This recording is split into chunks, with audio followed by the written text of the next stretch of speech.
ஆண்டவராகிய இயேசு கிறிஸ்துவின் நாமத்தில் உங்கள் யாவருக்கும் என்னுடைய அன்பின் நல்வாழ்த்துக்கள். கர்த்தருடைய வேதத்தை வாசிப்பதிலும் தியானிப்பதிலும் நமக்கு அதிக சந்தோஷம் இருக்கிறது. கர்த்தருடைய வசனத்தை வாசிக்க நம்முடைய மனதுக்கு அது ஒரு சந்தோஷத்தை தருகிறது. வாசித்த வசனத்தை நீங்கள் ஆழமாய் தியானிக்கும் போது தியானம் செய்ய அனல் உண்டாகிறது. கர்த்தருடைய வசனத்தை நான் ஆழமாய் தியானித்தேன், அப்பொழுது என்னுடைய இருதயத்துக்குள்ளே அனல் உண்டாயிற்று என்று பல பரிசுத்த பக்தர்கள் எழுதி வச்சிருக்கிறாங்க. குறிப்பாக சங்கீத புஸ்தகத்தில் தாவீதும் கூட அதை பற்றி சொல்லுகிறார். அவருடைய வசனத்தை நம்ம கேட்கும்போது எலும்புகளுக்குள்ளெல்லாம் ஒரு நெருப்பு பற்றி கொண்ட மாதிரி இருக்கும். நம்முடைய இருதயத்தில் ஒரு ஆவிக்குரிய அனல் உண்டாகும். ஆனால் போகிற போக்கில் அந்த வசனத்தை வாசித்தா அந்த வசனத்துக்குள் இருக்கிற மெய்யான ஆசீர்வாதத்தையும் ஆவியினுடைய வல்லமையும் நம்மால் உணர்ந்து கொள்ள முடியாமல் போயிடும். ஆவியானவர் நமக்குள்ளே எப்பொழுதும் வாசம் பண்ணுகிறார். தேவனுடைய வசனத்தை நீங்கள் ஆழமாய் வாசித்து தியானிக்கும் போது தேவனுடைய பிரசன்னத்தை உங்களால் தெளிவாக உணர்ந்து கொள்ள முடியும். நம்மில் அநேகர் ஆவியானவரை குறித்து ஒரு தப்பான அபிப்பிராயத்தை வச்சிருக்கிறோம். என்ன அபிப்பிராயம் அப்படின்னு கேட்டால், நம்ம தேவனுடைய பாதத்தில் அமர்ந்து ஜெபம் பண்ணும்போது, ஆவியில நிறைந்து ஜெபம் பண்ணும்போது, அல்லது ஒரு குரூப்பாக கூடி நம்ம கர்த்தருடைய பாதத்தில் ஜெபிக்கும் போது தான் பரிசுத்த ஆவியானவர் நம்ம மேலே இறங்கி வருகிறார். ஆவியின் அபிஷேகம் நம்ம மேலே ஊற்றப்படுகிறது. நாம் அந்த ஜெபத்தை முடித்து ஆமேன்னு சொன்ன உடனே ஆவியானவர் பரலோகத்துக்கு போய்விடுகிறார் என்றெல்லாம் நாமாய் நினைத்து கொண்டிருக்கிறோம். ஆனால் உண்மை என்ன அப்படின்னு கேட்டிங்கன்னா, ஆவியானவர் நீங்கள் எப்போ ஆண்டவராகிய இயேசு கிறிஸ்துவை உங்கள் வாழ்க்கையில் சொந்த இரட்சகராக ஏற்றுக்கொண்டு பரிசுத்த ஆவியினாலே நிரப்பப்பட்டீர்களோ, அன்றிலிருந்து உலகத்தின் முடிவு பரியந்தம் அவர் உங்களோட தான் இருக்கிறார். அந்த ஆவியானவர் நமக்குள்ளே வாசம் பண்ணுகிறார். 24 மணி நேரமும் அவர் நமக்குள்ளே தான் இருக்கிறார். ஆனால் நம்ம சில சமயங்களில் ஆவிக்குரிய ஒரு சுழற்சி உண்டாகும் போது தான் ஆவியாருடைய பிரசன்னத்தை தெளிவாக உணர முடிகிறது. ஒரு காற்று மண்டலத்துக்குள்ளே தான் நம்முடைய வாழ்க்கை அமைக்கப்பட்டிருக்கிறது. காற்று இல்லாத இடத்துல ஒரு மனுஷனால் இருக்க முடியாது. அப்போ நம்மை சுற்றிலும் ஒரு காற்று மண்டலம் இருக்குது. மனித சமுதாயம், மிருகங்கள் எல்லாமே காற்றுக்குள்ளே தான் இருக்கிறோம். அதான உண்மை. பூமி முழுசும் பாருங்கள், ஒரு காற்று மண்டலம். காற்றுக்குள்ளே தான் நம்ம இருக்கிறோம். ஆனால் சில சமயங்களில் தான் அந்த காற்றை நம்மால் உணர்ந்து கொள்ள முடிகிறது. எப்பெல்லாம் உணர்கிறோம்? காற்றில் ஒரு அசைவு உண்டாகும்போது, மரங்கள் அசையும் போது, ஒரு சுழற்சி உண்டாகும்போது, அப்போ தான் அந்த காற்று நம்ம மேலே படுகிறதை உணர்கிறோம். இல்லாத பட்சத்தில் காற்றுக்கு எடை கூட நம்மால் உணர்ந்து கொள்ள முடிவதில்லை. நாம் பாட்டுக்கு நம்முடைய வேலை செய்து கொண்டிருக்கிறோம்.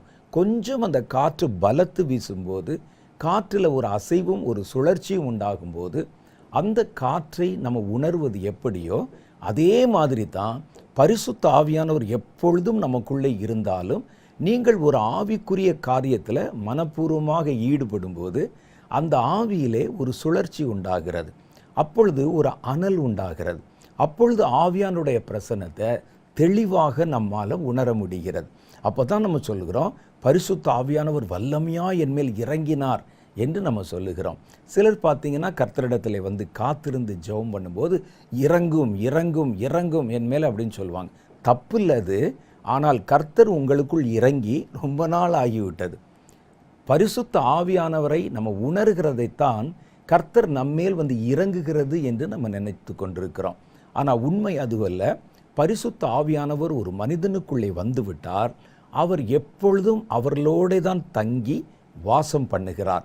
நாம் அதை உணர்கிற நேரம்தான் சில சமயங்களில் ஆழமாக ஜெபம் பண்ணும்போது, ஆழமாக வசனத்தை வாசித்து பார்க்கும் பொழுது, சில சமயத்தில் கர்த்தருடைய வார்த்தைகளை நம்ம ஆழமாய் மற்றவரிடத்தில் பேசும்போது நம்முடைய இருதயத்திலே ஒரு அனல் மூண்டு எழும். ஒரு ஆவியானுடைய பிரசன்னத்தை நம்மால் உணர்ந்து கொள்ள முடியும். இதனால தான் பரிசுத்த ஆவியானவர் சம்பந்தப்பட்ட காரியங்களில் நம்ம அடிக்கடி மனப்பூர்வமாக ஈடுபடும் பொழுது பரிசுத்த ஆவியானவர் நமக்குள் இருக்கிறார் என்பதையும் அந்த ஆவியில் உண்டாகிற அனலையும் நம்மால் பெற்றுக்கொள்ள முடிகிறது. பரிசுத்த ஆவியானவர் விட்டு விட்டு வருகிறவர் அல்ல. அவர் நம்மிடத்தில் வருவதும், அப்புறம் பரலோகத்துக்கு போவதும், மறுபடியும் நம்ம ஜெபிக்கும் போது வருவதும், அப்புறம் பரலோகத்துக்குள்ளே போவதும் அல்ல.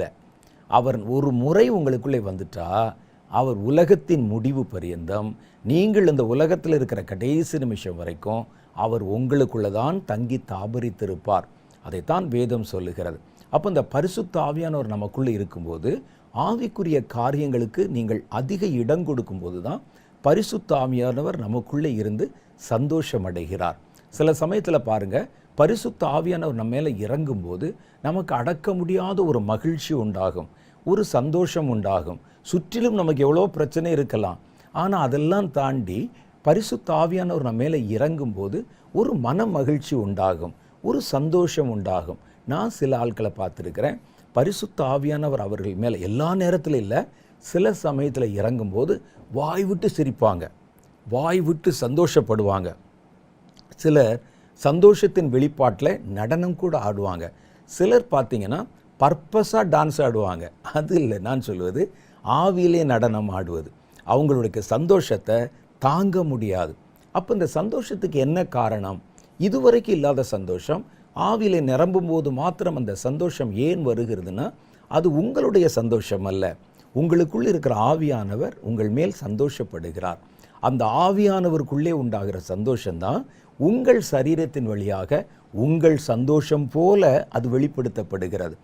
ஆவியானவர் சந்தோஷப்படும் போது உங்களுக்குள்ளே இருக்கிற உங்கள் ஆவியும் அந்த சந்தோஷத்திலே ஒரு பங்கை பெற்றுக்கொள்ளுகிறது. பாருங்கள், நம்ம 2-3 பேர் இருக்கும்போது நான் சிரித்தா நம்ம எல்லாம் சேர்ந்து சிரிப்போம். அது மாதிரி தான் கர்த்தருடைய ஆவியானவர் மகிழ்ச்சி அடையும் போது அதோடு கூட இணைந்திருக்கிற உங்களுடைய ஆவியிலும் அந்த மகிழ்ச்சி கடத்தப்படும். அது நம்முடைய சரீரத்துக்குள்ளும் கடந்து வரும். அந்த மகிழ்ச்சியின் வெளிப்பாடு எப்படி வேண்டுமானாலும் இருக்கலாம். ஆவியானவர் சில சமயத்தில் மனபாரத்தோடு இருந்தால் அந்த மனபாரமும் உங்களுடைய ஆவிக்குள்ளே கடத்தப்பட்டு உங்களுடைய சரீரத்தின் வழியாக அது வெளிப்படுத்தி காட்டப்படும்.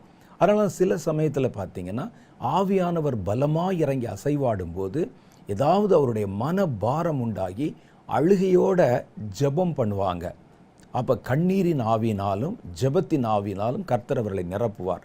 அந்த மனபாரம் கூட நம்முடைய சொந்த மனபாரம் கிடையாது, பரிசுத்த ஆவியானவருடைய மனபாரம். அவர் உலகத்தில் ஏதாவது ஒரு காரியத்தை குறித்து, எங்கேயாவது நடக்கிற ஒரு பயங்கரத்தை குறித்து அவருடைய மனம் வேதனைப்பட்டிருந்தால் அந்த வேதனையை பரிசுத்த ஆவியானவர் நமக்குள்ளே அசைவாடும் போது அந்த உணர்வுகளை கூட நம்முடைய ஆவியின் வழியாக வெளிப்படுத்துகிறார். இதெல்லாம் ரொம்ப ஆழமாக நம்ம அப்புறமா பார்க்கலாம். இதற்கு முன்னால் நம்ம பார்க்க போகிறது என்னென்னா, பரிசுத்த ஆவியானவர். இந்த பரிசுத்த ஆவியானவர் எப்பொழுதும் நமக்குள்ளே வாசம் பண்ணுகிறார். நம்ம அடிக்கடி ஒரு நல்ல ஆவிக்குரிய செய்தியை கேட்டால் நமக்குள்ளே ஒரு சந்தோஷம் உண்டாகும், ஆவியிலே ஒரு அனல் உண்டாகும்.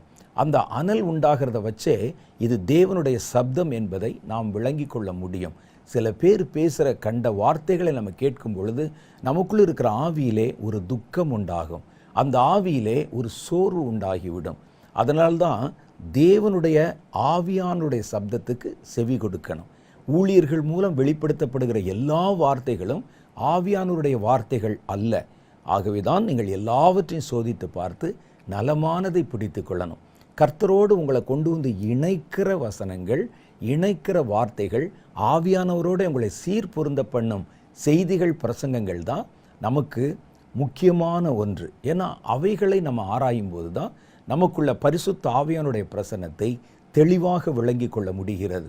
இன்னைக்கு பரிசுத்த ஆவியானவரை பற்றி ஆண்டவராகிய இயேசு கிறிஸ்து சொன்ன ஒரு வசனத்தை தான் நம்முடைய தியானத்துக்காக நாம் எடுத்துக்கொள்ள போகிறோம். அந்த வசனம் எங்கே இருக்குன்னு கேட்டால், யோவான் சுவிசேஷம் 14வது அதிகாரம் 16, 17 ஆகிய வசனங்களில் அடங்கி இருக்கிறது.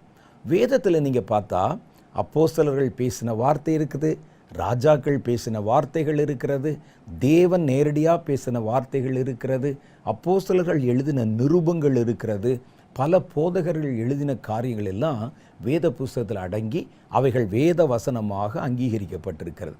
ஆனால் இது எல்லாவற்றிலும் கிரீடம் வைத்ததை போல இயேசு பேசின வார்த்தைகள் இந்த வேத புஸ்தகத்தில் இருக்கு.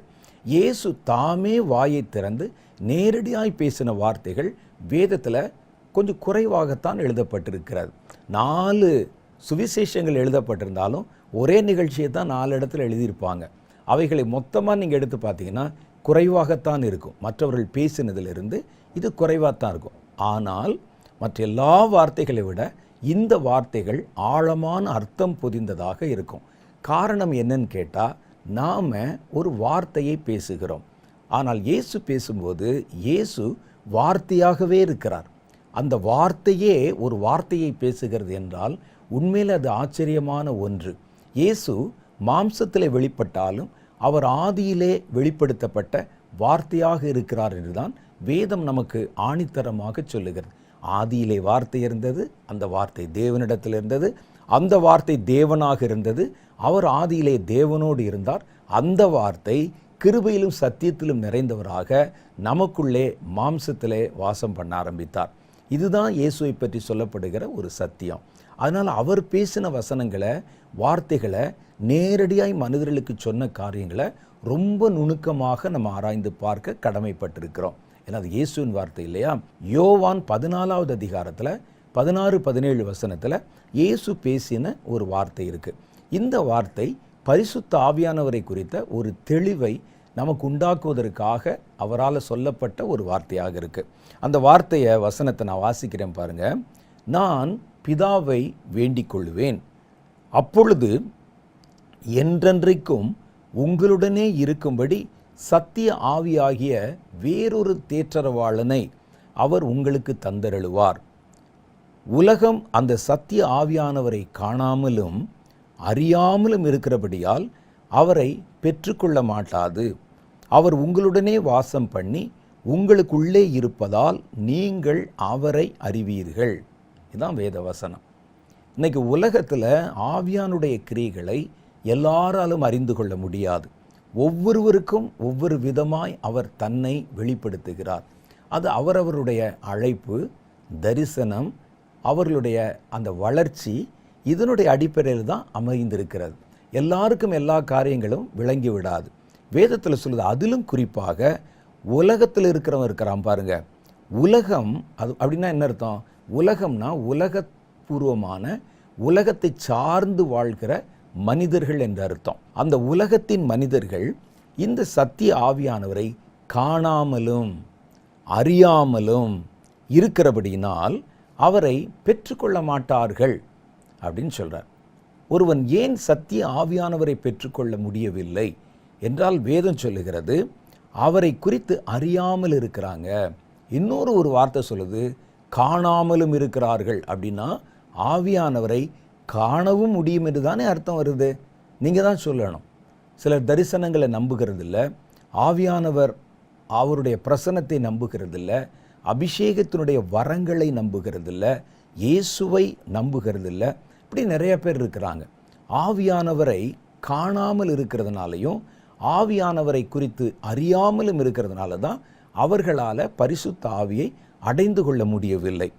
ஆனால் அவர் உங்களுடனே வாசம் பண்ணி உங்களுக்குள்ளே இருப்பதால், அவர் சொல்கிறார், அந்த அபிஷேகம் பண்ணப்பட்ட, ரட்சிக்கப்பட்ட, தேவனை பின்பற்றுகிற அவருடைய பிள்ளைகளை பார்த்து சொல்கிறாரு, அவர் உங்களுடனே இருந்து உங்களுடனே வாசம் பண்ணி உங்களுக்குள்ளே இருப்பதால் நீங்கள் அவரை அறிவீர்கள். உங்களால் அவரை அறிய முடியும், அவருடைய கிரியைகளை அறிய முடியும், அவருடைய சப்தத்தை அறிய முடியும், அவருடைய சித்தத்தை அறிய முடியும். அப்போ நமக்குள்ளே அவர் வாசம் பண்ணுகிறார் என்று வேத வசனத்திலே எழுதியிருக்கிறது. நம்ம கூட தங்கி இருக்கிறதுங்கிறது வேற, வாசம் பண்ணுகிறது என்பது வேற. வாசம் பண்ணுகிறது அப்படின்னா என்ன அர்த்தம்னா, நம்ம கூடயே வாழ்வது, நம்ம கூடயே லைஃப் பார்ட்னர் மாதிரி கூடவே இருக்கிறது.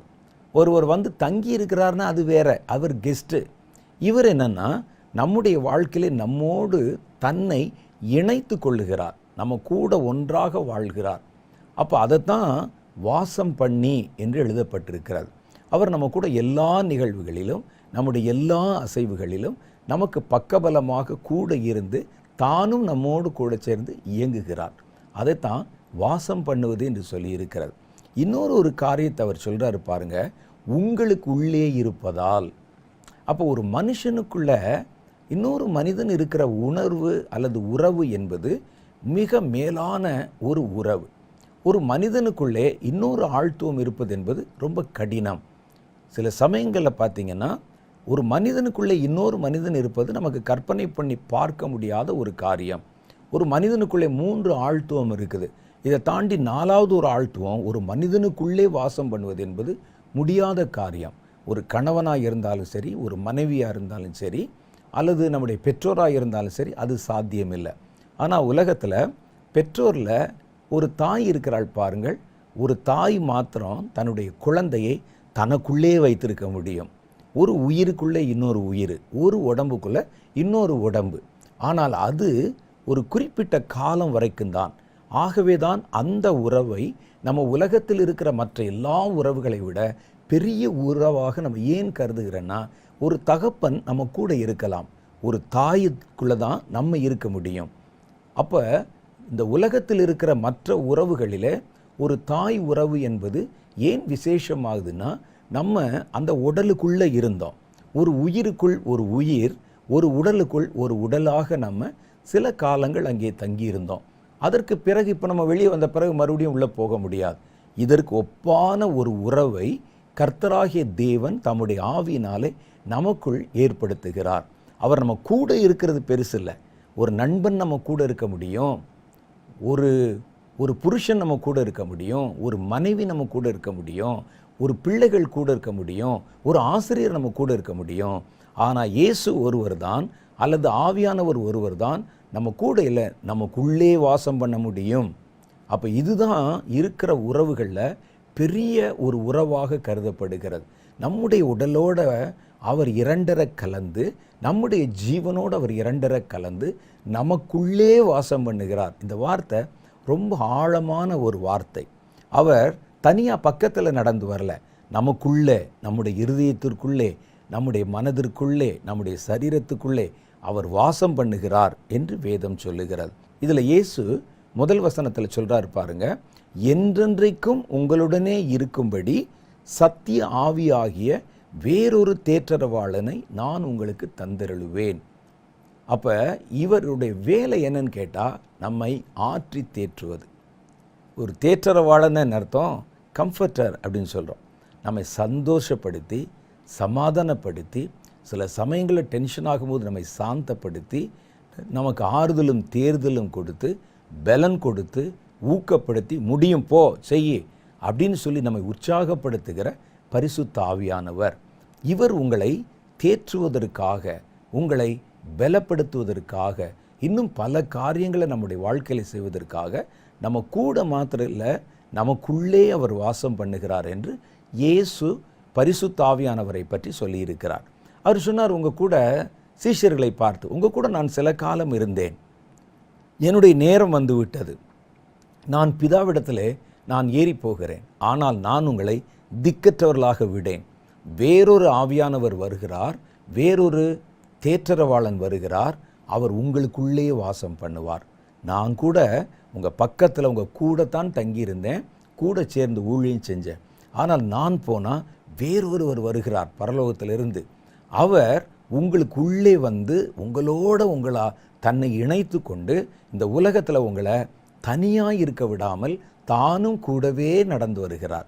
இது எவ்வளோ பெரிய உறவு பார்த்தீங்களா? இயேசு இந்த உலகத்தில் இருக்கும்போது அவர் சொன்னார், நானும் என் பிதாவும் ஒன்றாக இருக்கிறோம், என் பிதா என்னை தனியாக இருக்கவே விடவில்லை, எங்கே போனாலும் எந்த நேரத்தில் போனாலும் கூட. அப்போ அதை கேட்ட சீஷர்களுக்கு ரொம்ப ஆச்சரியம், அது எப்படி எப்போவுமே ஒருத்தர் கூட இருக்க முடியும்னு. அவர் சொன்னார், எனக்கு கிடைச்ச அதே கிருபை என்னை ஏற்றுக்கொள்கிற உங்களுக்கும் கிடைக்கும்.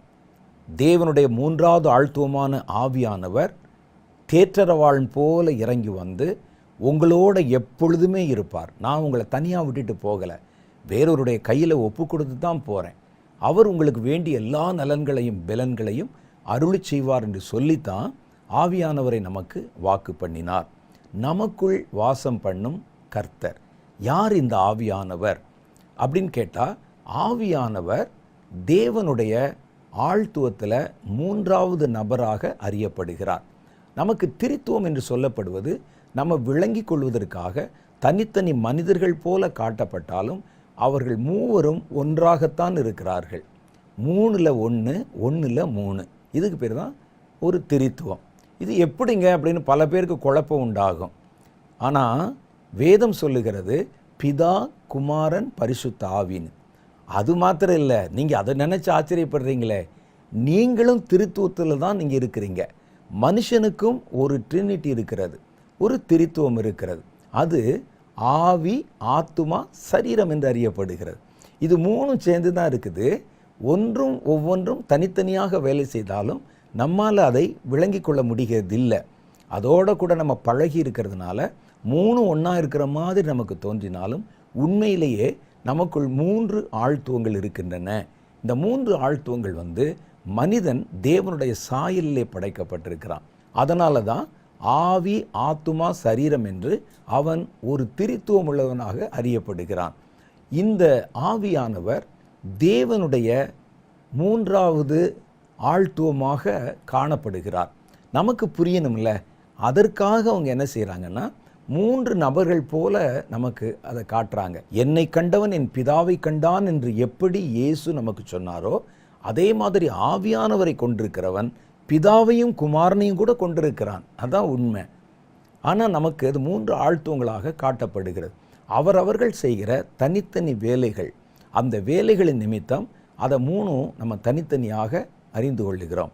அதில் பரிசுத்த ஆவியானவர் என்பவர் ஆற்றலுக்கும் சக்திக்கும் ஞானத்திற்கும் கற்பித்தலுக்கும் உரியவர்.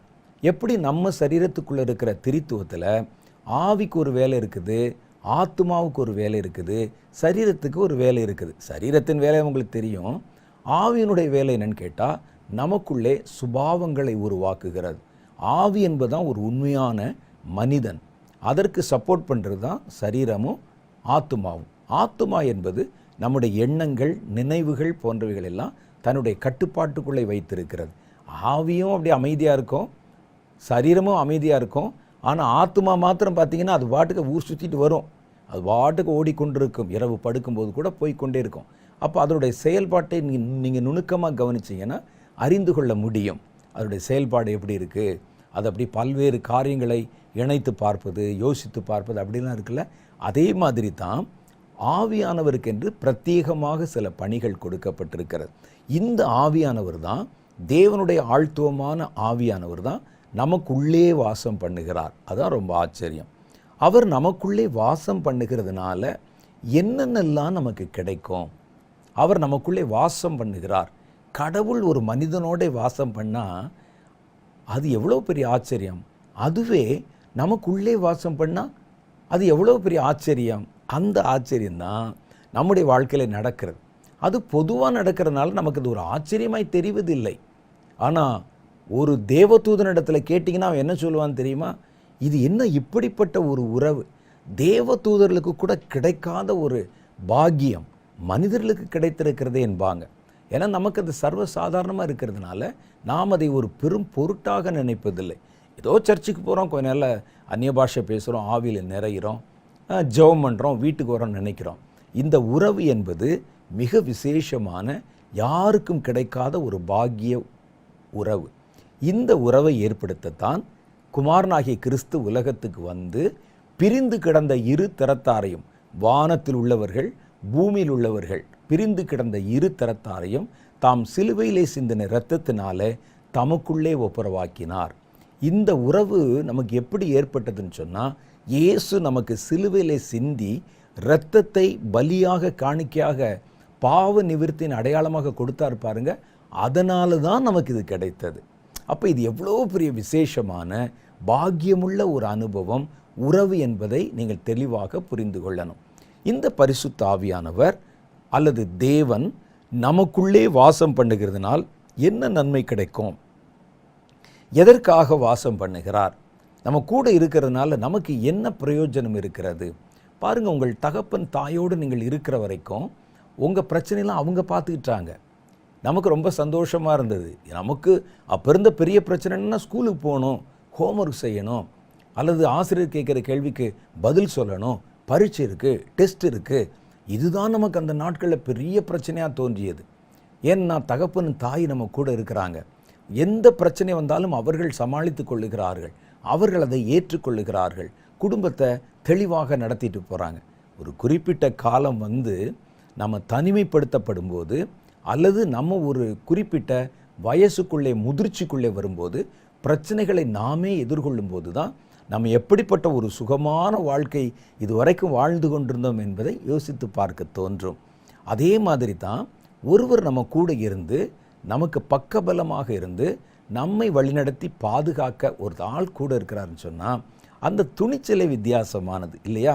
அப்போ அப்படிப்பட்டவர் தேவனாகவும் இருக்கிறார் என்று சொல்லும்போது அந்த ஆச்சரியமும் அந்த ஆசீர்வாதமும் பல மடங்கு அதிகமாகி விடுகிறது.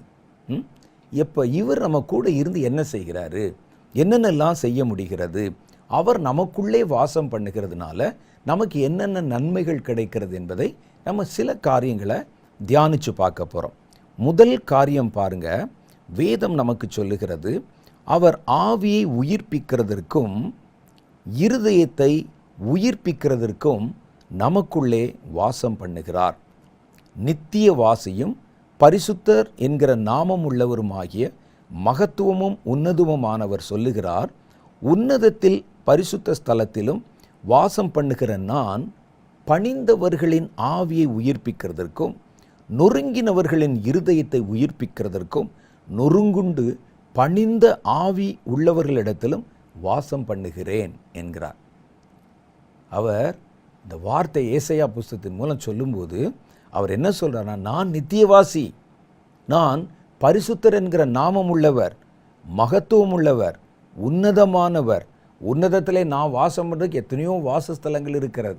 இயேசு சொன்னாரே, பிதாவுடைய வீட்டில் அநேக வாசஸ்தலங்கள் இருக்கு, அதெல்லாம் விட்டுட்டு இறங்கி உங்களுக்குள்ளே நான் ஏன் வாசம் பண்ணுகிறேன் என்றால், பணிந்தவர்களுடைய ஆவியை உயிர்ப்பிக்கிறதற்காக. தாழ்மையுள்ளவனுடைய இருதயத்தை ஆவியை உயிர்ப்பிக்கிறதற்கும் நொறுங்கினவர்களின் இருதயத்தை உயிர்ப்பிக்கிறதற்கும் நொறுங்குண்டு பணிந்த ஆவி உள்ளவர்களிடத்தில் வாசம் பண்ணுகிறேன். யார் இடத்துல வாசம் பண்ணுவார்னா, பணிந்த இருதயம். முதல் நமக்கு ஒரு தாழ்மை வரணும். பணிந்த தாழ்மையுள்ள இருதயம் கொண்டிருக்கிறவர்களை கர்த்தர் உயிர்ப்பிக்கிறதற்கு ஆவியை உயிர்ப்பிக்கணும்.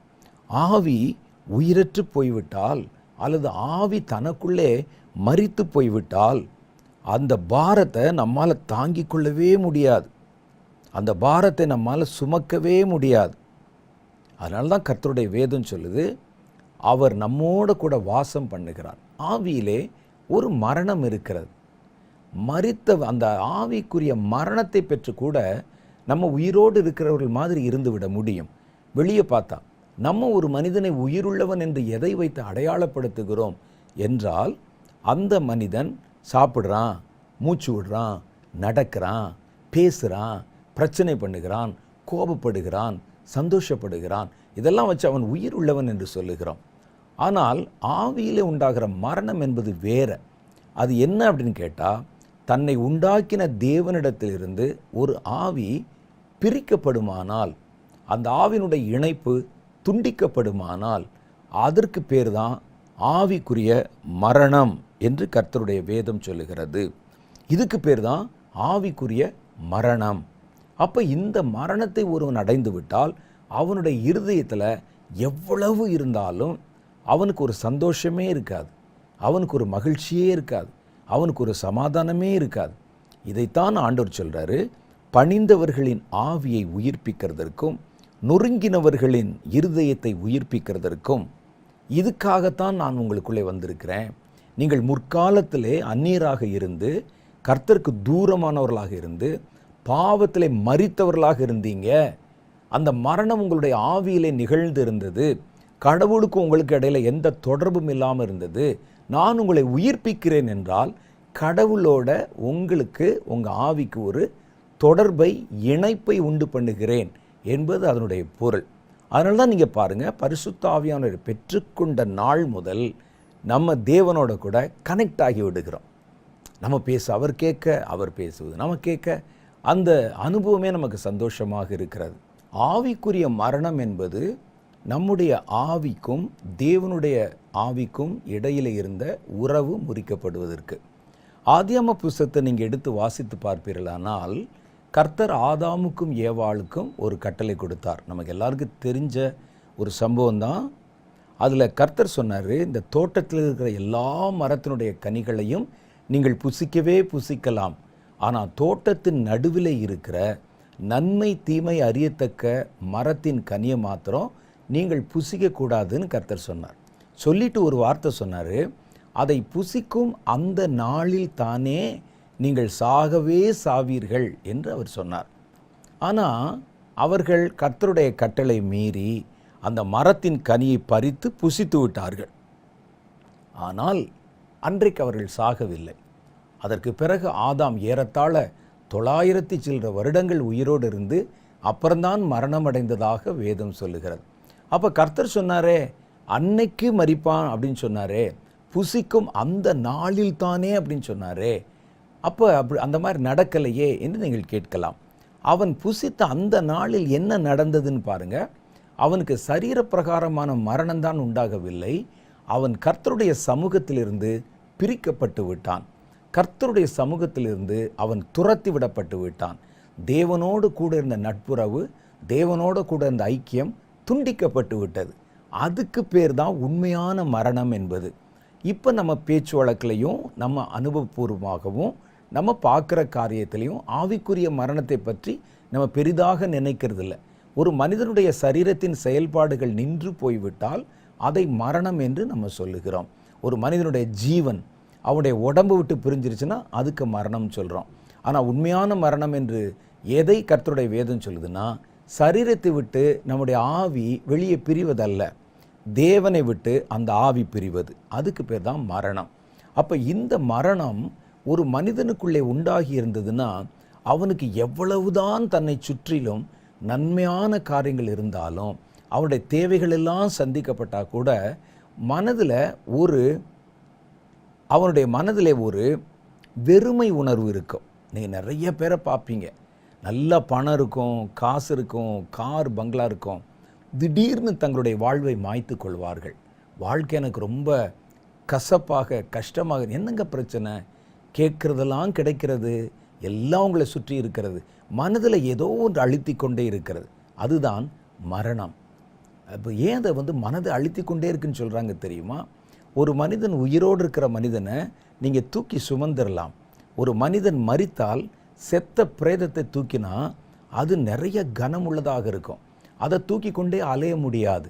ஒரு மனிதனுடைய மரணம் அடைந்த ஆவியை உங்கள் சரீரத்திலே நீங்கள் ரொம்ப நாள் தூக்கி கொண்டிருந்தீங்கன்னா உங்களால் அதை சுமக்க முடியாத பாரமாகிவிடும். அதனால தான் நிறைய பேர் மனமுறிவடைந்து வாழ்வதற்கு வழி தெரியாமல் மரித்து விடுகிறார்கள்.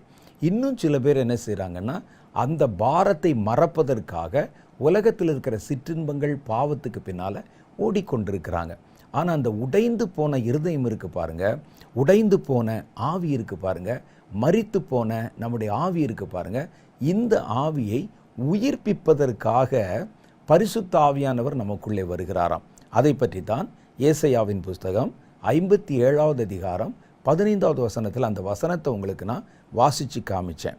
அதில் என்ன போட்டிருக்கு அப்படின்னா, நித்தியவாசியும் பரிசுத்தர் என்கிற நாமமும் உள்ளவரும் மகத்துவமும் உள்ளவருமாகிய கர்த்தர் சொல்லுகிறார், உன்னதத்திலும் பரிசுத்த ஸ்தலத்திலும் வாசம் பண்ணுகிற நான் பணிந்தவர்களின் ஆவி உயிர்ப்பிப்பதற்கும் நொறுங்கினவர்களின் இருதயத்தை உயிர்ப்பிப்பதற்கும் நொறுங்குண்டு பணிந்த ஆவி உள்ளவர்களிடத்திலே வாசம் பண்ணுகிறேன். நான் உண்மையிலே வாசம் பண்ணுற என்னுடைய சொந்த வீடு என்னன்னா பரலோகம். நான் ஒருவரும் சேரக்கூடாத ஒளியிலே வாசம் பண்ணுகிறவர். நான் அது எல்லாவற்றையும் விட்டு மனிதர்களுக்குள்ளே வந்து வாசம் பண்ணுகிறேன் அப்படின்னு சொன்னால் அதுக்கு ஒரே ஒரு காரணம்தான் இருக்குது. பாவத்திலே மரித்த அவர்களுடைய ஆவிகளை உயிர்ப்பிப்பதற்கும் கடவுளோடு இணைப்பதற்கும் அவர்களை பரலோகத்தின் பிரஜைகளாக மாற்றுவதற்கும் அவர்களை உயிர்ப்பிப்பதற்கும் அவங்க இந்த பாவத்தின் விளைவினால் இருதயம் நொறுங்குண்ட நிலைமையில் இருந்து எல்லாவற்றையும் அவர்கள் அனுபவிக்க முடிந்தால் கூட ஒரு மன வெறுமையிலே பாதிக்கப்பட்டிருக்கிறாங்கல்ல, அவர்களை சுகமாக்குவதற்கு, அதுக்குத்தான் நான் அவங்களுக்குள்ளே வாசம் பண்ணுகிறேன், அந்த காயத்தை மாற்றுவதற்கும் தேற்றுவதற்கும். அதனால தான் நீங்கள் பல சமயத்தில் நீங்கள் பார்த்தீங்கன்னா பரிசுத்த ஆவியின் அபிஷேகத்தை முதல் முறையாக பெறும்போது சிலருக்கு சந்தோஷத்தை கட்டுப்படுத்தவே முடியாது. அது எதனால் அந்த சந்தோஷம் வருது, ஏன் சந்தோஷம் வருது? நான் ஒரு மனிதரை பார்த்திருக்கிறேன். அவர் மேலே பரிசுத்த ஆவியானவர் இறங்கின போது அவருக்கு என்ன செய்கிறோம் என்றே புலப்படவில்லை. ஒரு சபை ஆராதனை நடந்துகிட்டு இருக்கு, ஆராதனைக்கு நடுவில் செய்தியாளர் செய்தி கொடுத்து கொண்டிருக்கிறார், இவர் மேலே பரிசுத்த ஆவியானவர் இறங்கி விட்டார். பரிசுத்த ஆவியானவர் இறங்கின உடனே அவர் மன மகிழ்ச்சி அடைந்து சிரிக்கிறாரு, குதிக்கிறாரு, சத்தம் போடுறாரு, புதிய பாஷையிலே பேசுகிறார். அது ஒரு துக்கம் அல்ல, ஒரு மகிழ்ச்சி. அது வந்த உடனே பக்கத்தில் இருக்கவங்களாம் சேர்ந்து அவரை பிடிக்க முடியாமல் வெளியே கொண்டு போய் அந்த சபை வாசலில் கொண்டு போய் போட்டாங்க. ஆராதனை முடிஞ்சு ஜனங்கள் போகிற வரைக்கும் அந்த வாசலில் இருந்தே அவர் எங்கே இருக்கிறோன்னு தெரியல, அவருடைய வஸ்திரமெல்லாம் கிழியுது, அது கூட தெரியல. அவ்வளவு சந்தோஷம். அந்த சந்தோஷம் எதனால் உண்டாகிறது என்றால், கர்த்தரிடத்திலிருந்து பிரிக்கப்பட்ட உறவை மறுபடியும் ஆவியானவர் இணைச்ச உடனே சில ஆவி அந்த சந்தோஷத்தை முழுவதுமாக கிரகித்து கொள்ளும். அவங்களுக்கு பக்கத்தில் யார் இருக்கிறா, என்ன இருக்குது, என்ன நடக்குது எதுவும் தெரியாது. தேவனோட இணைக்கப்பட்டு விடுகிறார்கள். இதுக்கு தான் பரிசுத்த ஆவியானவர் நம்மோடே வாசம் பண்ணுகிறார். உயிர்ப்பிப்பது மாத்திரமல்ல, உயிர்ப்பிக்கப்பட்டவருடைய உயிரை ஜீவனை பாதுகாக்கணுமே, அது பெருசு இல்லையா? ஒரு குழந்தை உலகத்தில் உயிர் பெற்று அது பிறந்தால் அது அவ்வளோதான் முடிஞ்சில்ல, அவ்வளோதான் முடிந்ததில்லை. அந்த குழந்தை தான் பிறந்துருச்சுலன்னு யாரும் அதை விட்டுறதில்லை. அதுக்கு பிறகுதான் ரொம்ப கேர் எடுத்து அந்த குழந்தையை பாதுகாக்கிறதுக்கு ஒரு குறிப்பிட்ட பருவம் வரைக்கும் தன்னுடைய சொந்த காலில் நிற்கிற அளவுக்கு ஒரு மெச்சூரிட்டி குழந்தைக்கு வருகிற வரைக்கும் அதை பொத்தி பராமரித்து பார்க்குறோம். பரிசுத்த ஆவியானவர் அப்படித்தான் செய்கிறார்.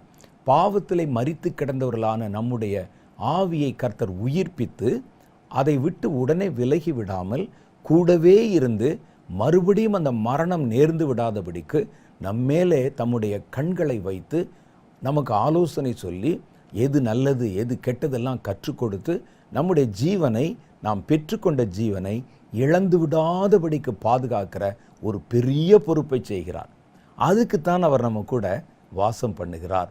உங்களை அறியாமலே பரிசுத்த ஆவியானவர் உங்களுக்குள்ளே வருகிற மாறாட்டமான காரியங்கள், மரணத்துக்கு ஏதுவான காரியங்களை தவிர்க்கும்படிக்கும் அவைகளை நீக்கும்படிக்கும் உங்களுக்குள்ளே வேலை செய்து கொண்டே இருக்கிறார். அதுதான் கர்த்தருடைய வேதம் அங்கே அப்படி சொல்லுது.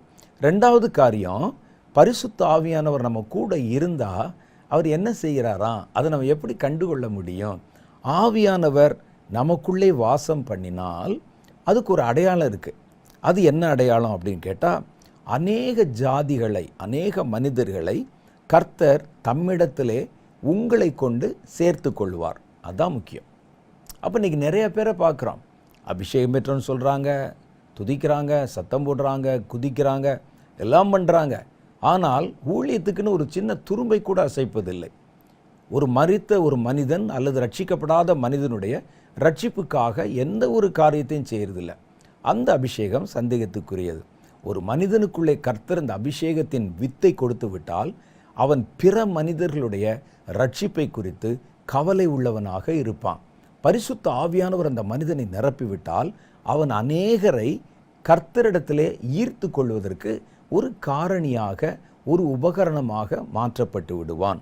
சகரியாவின் புஸ்தகம் 2வது அதிகாரம் 10-11 ஆகிய வசனங்கள் அதைத்தான் சொல்லுகிறது. சீயோன் குமாரத்தியே, கெம்பீரித்து பாடு, இதோ நான் வந்து உன் நடுவில் வாசம் பண்ணுவேன் என்று கர்த்தர் சொல்லுகிறார். அந்நாளிலே அநேகம் ஜாதிகள் கர்த்தரை சேர்ந்து, உன்னிடத்தில் நான் இருக்கிறதுனால அநேக ஜாதிகள் கர்த்தரிடத்தில் சேர்ந்து என் ஜனமாவார்கள். நான் உன் நடுவிலே வாசமாயிருப்பேன். அப்பொழுது சேனைகளின் கர்த்தர் என்னை உன்னிடத்தில் அனுப்பினார் என்று நீ அறிவாய். பார்த்தீங்களா? ஒரு இதுக்கு பேர் தான் கனி கொடுக்கிற ஒரு அனுபவம். ஆவியானவர் வந்தாலே அந்த வாழ்க்கையில் கனிகள் இருக்கணும். கனிகளில் நிறைய இருக்குது. ஆவியின் கனி 9 கனியை பற்றி சொல்லப்பட்டிருக்கிறது. இந்த கனிகளை தாண்டி அதெல்லாம் சுபாவம் சம்பந்தமாக. மற்றொரு காரியம் என்னென்னா, மரித்து போன மனிதர்களை மீட்கிற பணி. அந்த பணியில் நம்ம எத்தனை பேரை கர்த்தருக்குள்ளே கொண்டு வர்றோமோ அது ஒரு கனியாக கணக்கிடப்படுகிறது. கனின்னா என்ன அர்த்தம்? நம்ம போட்ட விதை தன்னுடைய பலனை கொடுப்பதை தான் நம்ம சொல்கிறோம். அப்போ கர்த்தர் நமக்குள்ளே வாசம் பண்ணால் நம்மால் சும்மாவே இருக்க முடியாது. என் வாழ்க்கையில் நடந்த காரியத்தை நான் இதற்கு ஒரு உதாரணமாக சொல்ல முடியும். நான் கல்லூரியிலே படித்து கொண்டிருந்த போது ரட்சிப்பின் அனுபவத்தை அடைந்தேன். கர்த்தர் என்னை தொட்டார், என்னை சந்தித்தார். என் வாழ்க்கையில் ஒரு புதிய நம்பிக்கை பிறந்தது. ஆனால் என்னோடு கூட இருந்த, என்னை சுற்றி இருந்த நண்பர்கள் புறவினத்தை சேர்ந்தவர்கள். அவங்கள ஒருத்தர் கூட கிறிஸ்தவர் கிடையாது. என் கூட இருந்த நண்பர்கள் மாத்திரல்ல, நிறைய பேர் மத நம்பிக்கை இல்லாதவங்களும் இருந்தாங்க, பாவ பழக்கத்தில் இருந்தவங்களும் இருந்தாங்க. என் கல்லூரி நாட்களில் என் கூட படித்தவங்க, ஸ்கூல் நாட்களில் என் கூட படித்தவர்கள், நாங்களெல்லாம் ஒரு கூட்டமாக ஒரு ஐக்கியமாக இருப்போம். நாங்கள் எதை பற்றி கவலைப்படாமல் விட்டேற்றியாக இருப்போம். இதில் கர்த்தர் என்னை மாத்திரம் தொட்டு விட்டார், என்னை சந்தித்து விட்டார். என்னால் இப்போ சும்மா இருக்க முடியல. என் மனதிலே என்னுடைய நண்பர்களை எப்படியாவது ரட்சிப்பின் அனுபவத்துக்குள்ளே நடத்திடணும். எனக்கு கிடைத்த இதே அனுபவம், எனக்கு கிடைத்த இதே நன்மை, இந்த ஆசீர்வாதம் என்னுடைய நண்பர்களுக்கும் கிடைக்க வேண்டும் என்று நான் விரும்பினேன். அதனால் நான் என்ன செய்தேன்னா, அவங்களுக்கு எப்படியாவது சுவிசேஷத்தை அறிவிக்கணும், நான் பெற்ற அனுபவத்தை அறிவிக்கணும்னு சொல்லி சமயம் தேடிக்கொண்டே இருந்தேன். என் வாழ்க்கையில் நடந்த மாற்றத்தை பார்த்தாங்க. நான் எப்பொழுது பார்த்தாலும் புகைப்பிடிப்பேன், அதை விட்டு விட்டேன். குடிப்பேன், விட்டு விட்டேன். இந்த பாவ பழக்கங்கள் எல்லாம் ஒன்றொன்னா மாறி, என்னுடைய நண்பர்கள் அழைத்தாலும் நான் அவர்களோட அந்த காரியத்துக்கு போக மாட்டேன். இதெல்லாம் பார்த்தபோது வித்தியாசமாக இருந்தது. ஆரம்பத்தில் அவர்கள் எல்லாம் ஒன்றாக கூடிக்கொண்டு ஏளனமும் பரிகாசமும் பண்ணாங்க. ஆனால் அதற்கு பிறகு நான் என் மனதில் அதை வைத்து கொண்டேன். எனக்கு இருந்த பிரச்சனை என்னன்னு கேட்டிங்கன்னா, எனக்கு சுவிசேஷத்தை சொல்ல தெரியாது. நான் எப்படி சொல்கிறது? நான் பைபிள் சரியாக படித்ததில்லை. என்ன சொல்வது என்று எனக்கு தெரியல. அப்புறம் நான் நினச்சேன், எனக்கு என்ன நடந்ததோ அதை அப்படி சொல்லுவோம். பெருசாக வசனத்தை வச்சு, வார்த்தையை வச்சு ஒரு பெரிய சொற்பொழிவெல்லாம் மாற்ற வேண்டியதில்லை. எனக்கு என்ன நடந்ததோ அதை சொல்லுவோம் என்று ஆவியானவர் என்னை உந்தி தள்ளிக்கொண்டே இருந்தார். நான் நண்பர்கள் கூட்டமாக இருந்தாங்கன்னா, நம்ம பேசுனா அதை பரிகாசமாக்கி விடுவார்கள். என் மனதில் நான் ஒரு திட்டம் செய்தேன். இவங்களை தனித்தனியாய் சந்திப்பது என்று யோசித்தேன். என்னுடைய ஒரு நண்பனை நான் சந்தித்து அவனோட தனியாய் அழைத்து அவனிடத்தில் ஒரு காரியத்தை பேசினேன். உங்கள் எல்லாரை விட அதிகமாய் புகைப்பிடித்தவன் நான் தான். உங்கள் எல்லாரை விட அதிகமாய் குடித்து வெறித்தவன் நான் தான். பல சமயத்தில் அநேகம் பேரை புதுசாக குடிப்பழக்கத்துக்கும் ஆளாக்கி இருக்கிறேன். எப்போ பார்த்தாலும் கேளிக்கைகளிலும் ஊர் சுற்றுவதிலும் கவனம் வைத்து போயிருந்தவனு நான் தான்.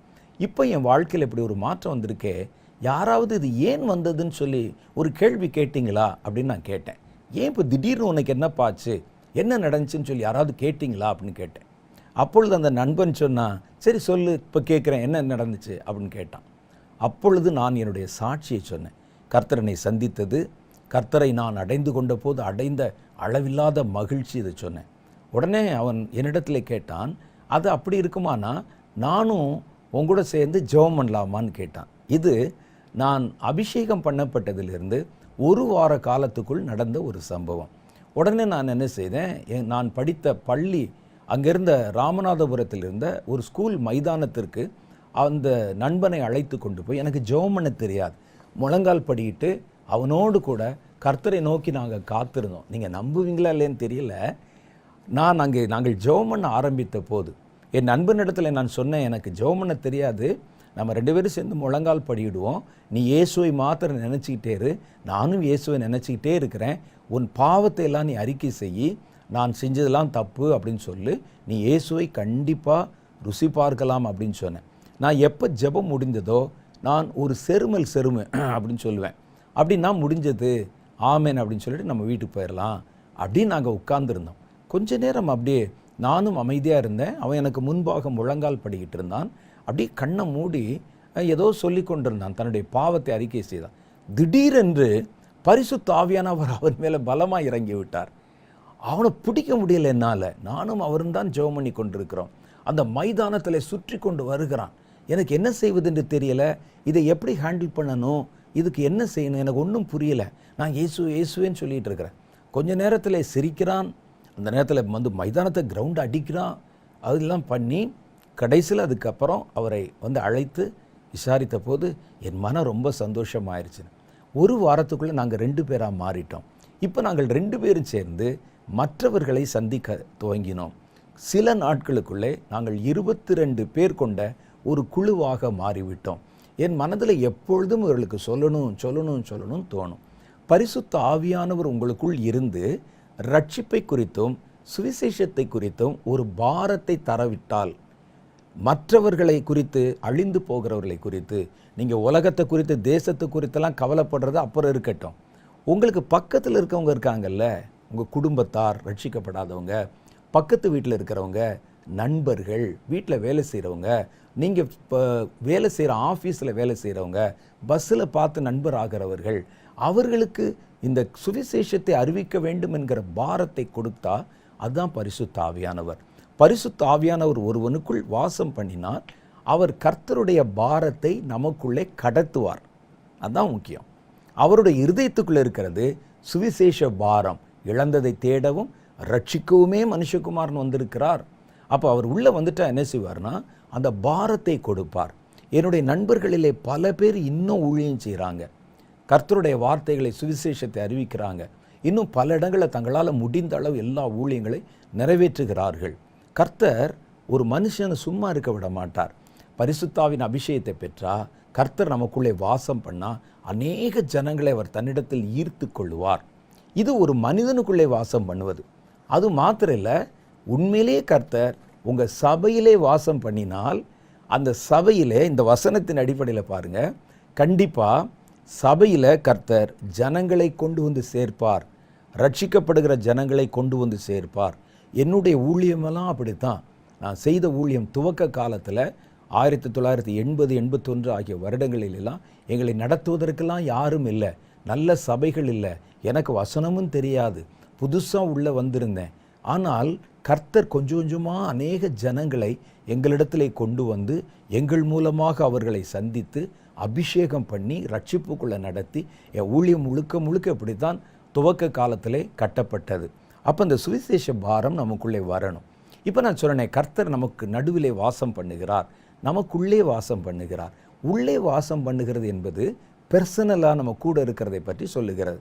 நமக்குள்ளே நமக்கு நடுவிலே வாசம் பண்ணுகிறார்னா கர்த்தருடைய பிள்ளைகள் கொஞ்சம் பேர் கூடி இருக்கிறாங்கல்ல, அவங்களுக்கு நடுவிலே கர்த்தர் வாசம் பண்ணுகிறார்.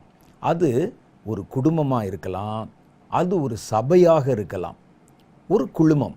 உள்ளே அப்படின்னு சொல்கிறது பெர்சனலாக ஒரு மனிதனுக்குள்ளே. அந்த ரட்சிக்கப்பட்ட மனிதர்கள் ஒரு கூட்டமாக இருந்தால் அவர்களுக்கு நடுவிலே அவர்களோடே கர்த்தர் வாசம் பண்ணுகிறார். அப்படி தேவ ஆவியினால் இயக்கப்படுகிற ஒரு சபை, அந்த சபை கனி கொடுக்கிற சபையாக இருக்கும். கர்த்தர் திரளான ஜனங்களை அவர்களிடத்திலே கொண்டு வந்து சேர்ப்பார். அதுதான் சொல்லுது, அந்நாளிலே நான் உன் நடுவில் வந்து வாசம் பண்ணுவேன், அந்நாளிலே அநேக ஜாதிகள் கர்த்தரை சேர்ந்து என் ஜனம் ஆவார்கள். ஒருவேளை அப்படி வரலைன்னா சபையில் என்ன பிரச்சனை இருக்குன்னு பாருங்க, வாழ்க்கையில் என்ன பிரச்சனை இருக்குன்னு பாருங்க. சுவிசேஷ பாரத்தை கொடுக்காத ஆவி சந்தேகத்துக்குரியது. ஒரு மனிதனுடைய ரட்சிப்பை பற்றி கவலை கொடுக்காத அபிஷேகம் நிச்சயமாக சந்தேகத்துக்குரியது. ஏன்னா வசனம் அதை ஆணித்தரமாய் நிரூபிக்கிறது. இப்போ பாருங்கள், 2 பேர் ஒரே இடத்துக்குள்ளே வாசம் பண்ணுகிறோம்.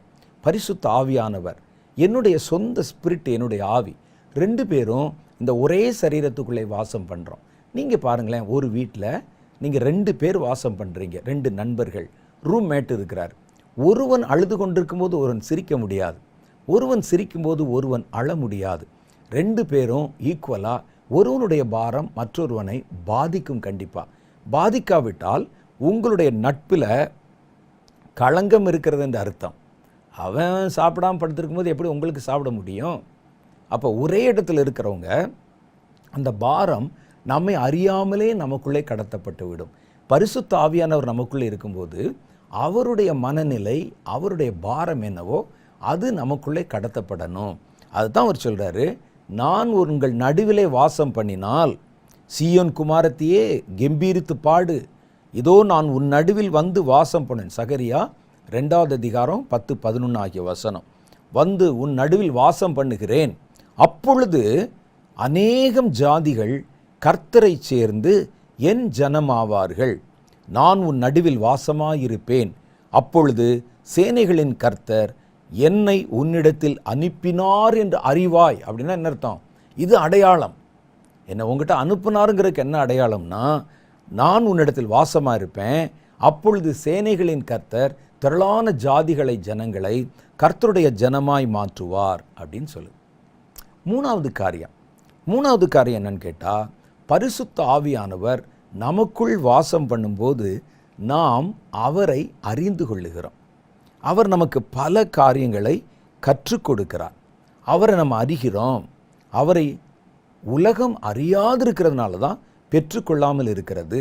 யோவான் 14, 16, 17 நம்ம அதைத்தான் வாசித்தோம்.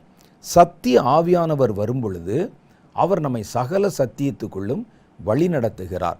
நான் பிதாவை வேண்டிக் கொள்ளுவேன். இங்கே வசனம் சொல்லுது, யோவான் 14:16-17. அப்பொழுது என்றென்றைக்கும் உங்களுடனே இருக்கும்படி சத்திய ஆவியாகிய வேறொரு தேற்றரவாளனை அவர் உங்களுக்கு தந்தருளுவார்.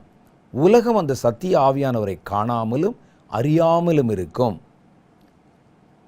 அவர் உங்களுடனே வாசம் பண்ணி இருந்தால் நீங்கள் அவரை அறிவீர்கள். ஒரு ஆளை ரோட்டில் பார்க்குறதுக்கும் ஆஃபீஸில் பார்க்குறதுக்கும் அதே ஆள் கூட நம்ம வாசம் பண்ண நேரிட்டால் நாம் அவரை குறித்து முழுவதும் அறிந்து கொள்ளுவோம். அவருடைய வாழ்க்கையில் அவருக்கு என்ன பலம் இருக்குது, பலவீனம் இருக்குது, எல்லாம் நமக்கு தெரிஞ்சிடும் இல்லை. அப்போ கர்த்தரை நம்ம அறிவதற்கு பரிசுத்த ஆவியானவர் நம்ம கூட இருக்கிறார். அதைத்தான் வேதம் சொல்லுது. அந்த ஏன் அறிய வேண்டும் அவரை அப்படின்னா, ஒன்றான மெய் தேவனாகிய உம்மையும் நீர் அனுப்பினவராகிய இயேசு கிறிஸ்துவையும் அறிவதே நித்திய ஜீவன். தேவனை அறிகிற அறிவை பரிசுத்த ஆவியானவர் நமக்குள்ளே கொடுக்கிறார் என்று வேதம் சொல்லுது. இந்த அறிவு நமக்குள்ளே வரும்போது தான் நித்திய ஜீவனை நம்மால் சுதந்திரித்து கொள்ள முடிகிறது. யோவானுடைய சுவிசேஷம் 17:3 சொல்கிறாரு, ஒன்றான மெய்தேவன் ஆகிய உம்மையும் நீர் அனுப்பினவராகிய இயேசு கிறிஸ்துவையும் அறிவதே நித்திய ஜீவன் அப்படின்னு சொல்கிறாங்க. இதில் பாருங்க, அடுத்தவர் என்ன செய்கிறாருன்னா, நமக்கு ஆவிக்குரிய வாழ்க்கை என்பது புதுசு. நம்ம பிறந்ததிலிருந்தே உலகத்தில் உலக பிரகாரமான காரியங்களை பார்த்து தான் நம்ம பழகிறோம். நம்மை சுற்றி இருக்கிறவர்கள் எல்லாருமே நமக்கு பரலோகத்தை குறித்த ஞானமோ, ஆவிக்கடுத்த உலகத்தை கொடுத்த ஞானமோ, ஆவிக்குரிய வாழ்க்கை குறித்த நிதர்சனமோ நமக்கு ஒன்றுமே தெரியாது. இப்போவும் நமக்கு நிறைய விஷயங்கள் தெரியாது.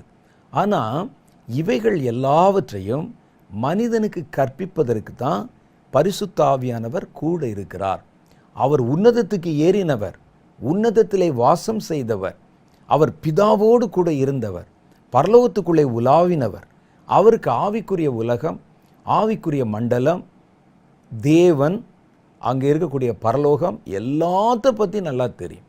அவர் நம்மிடத்தில் வந்து அவர் கண்டவைகளையும் கேட்டவைகளையும் குறித்து அறிவித்து அவர் நமக்கு காரியங்களை கற்பிப்பார் என்று வேதம் சொல்லுகிறது. யோவான் சுவிசேஷத்தில் 16வது அதிகாரம் 13, 15 ஆகிய வசனங்களை வாசித்து பாருங்கள். இன்னும் அநேக காரியங்கள் உண்டு. நான் அதில் 12வது வசனத்திலேருந்து வாசிக்கிறேன். இன்னும் அநேக காரியங்களை நான் உங்களுக்கு சொல்ல வேண்டியதாயிருக்கிறது, அவைகளை நீங்கள் இப்பொழுது தாங்க மாட்டீர்கள். தாங்க மாட்டாத பல காரியம் இருக்குது. இப்போ நம்ம ஆழமான சில காரியங்களை சொன்னால் கூட பலருக்கு தாங்க முடியறதில்லை. அவர்களுக்கு இது விளங்காது. இது எப்படி நடக்கும், இது எப்படி வரும்னு 1000 கேள்வி கேட்பார்கள். இயேசு சொன்னார், நான் சொல்கிறதுக்கு இன்னும் நிறைய விஷயம் இருக்குது. நான் வெறும் உலக பிரகாரமான காரியத்தையோ உங்களுடைய வாழ்க்கைக்கு அடுத்த காரியத்தையோ பற்றி மாத்திரம் பேச வரலை. இனி உங்களுக்கு வருகிற நித்திய ஜீவனை குறித்த பல செய்திகளும் ரகசியங்களும் இருக்கிறது. அவைகள் நான் சொல்ல வேண்டி இருக்குது. ஆனால் இப்போ நீங்கள் அடிப்படை அனுபவத்தில் இருக்கிறதுனால இப்போ நான் எல்லாத்தையும் முழுசாக சொன்னால் உங்களால் அதை ஏற்றுக்கொள்ள முடியாது, நம்பவும் முடியாது, தாங்கவும் முடியாது. அதான் சொல்கிறார். அதுக்காக நான் என்ன செய்கிறேன்னா, சத்திய ஆவியாகிய அவர் வரும்போது, நான் உங்களுக்கு மேலோட்டமான காரியத்தை சொல்லிட்டேன். சத்திய ஆவியாகி அவர் வரும்போது சகல சத்தியத்திற்குள்ளும் உங்களை நடத்துவார். அவர் எதையும் தம்முடைய சுயமாய் பேசாமல் தாம் கேள்விப்பட்டவைகள் யாவையும் சொல்லி வரப்போகிற காரியங்களை உங்களுக்கு அறிவிப்பார். பரிசுத்த ஆவியினுடைய வேலையை பாருங்கள். நமக்குள்ளே இருந்து அவர் என்ன செய்வாராம், அவர் பரலோகத்தில் பார்த்தது, பிதாவினுடைய சுபாவம், குமாரன் பரலோகத்தில் இப்போ எப்படி இருக்குது போன்ற தான் கேட்ட பார்த்த காரியங்களை நமக்கு அவர் வெளிப்படுத்த சொல்லுவார். நம்ம கேட்கணும். அடுத்தவர் என்ன சொல்வார்னா, வரப்போகிற காரியங்களை உங்களுக்கு அறிவிப்பார். இப்போ நிறையா பேர் சொல்கிறாங்களே, அது எப்படி கர்த்தர் பேசுவார், அது எப்படி கர்த்தர் நாளைக்கு என்ன நடக்கும் உலகத்தில் வரும் சொல்லுவார், இதெல்லாம் சும்மா கதை விடுகிறார்கள் சொல்கிறாங்களே. வேத வசனம் சொல்லுகிறதம்மா என்ன சொல்லுது பாருங்களேன். பரிசுத்த ஆவியானவர் உனக்குள்ளே இருந்தால் அவர் தான் கண்ட கேட்ட யாவற்றையும் உனக்கு சொல்லணும். கண்ட கேட்டன்னா எதை கண்டார்? அவர் பரலோகத்தில் அவர் வாசமாக இருந்தார், அவர் பிதாவோடு கூட இருந்தார், அவர் பரமண்டலங்களுக்குள்ளே உலாவி வந்தவர், பிதாவோடு கூட இருந்தவர். அவர் வந்து தான் அறிந்த காரியங்களை உங்களுக்கு சொல்லுவார். எனக்கு சொல்லலைன்னா அந்த அபிஷேகத்தை சந்தேகப்படு. வரப்போகிற காரியங்கள் எனக்கு தெரியலையே, அந்த அபிஷேகத்தை சந்தேகப்படு. அபிஷேகங்கிறது என்ன? வெறுமனை சும்மா ஆடுவதற்கும் குதிப்பதற்கும் வீட்டுக்கு போவதற்குமா? அல்லது சட்டையில் அழுக்குப்படாமல் ஜென்டிலாக வந்து உட்கார்ந்து கொஞ்ச நேரம் காலாட்டி விட்டு வீட்டுக்கு போவதற்கா? இல்லை இல்லை.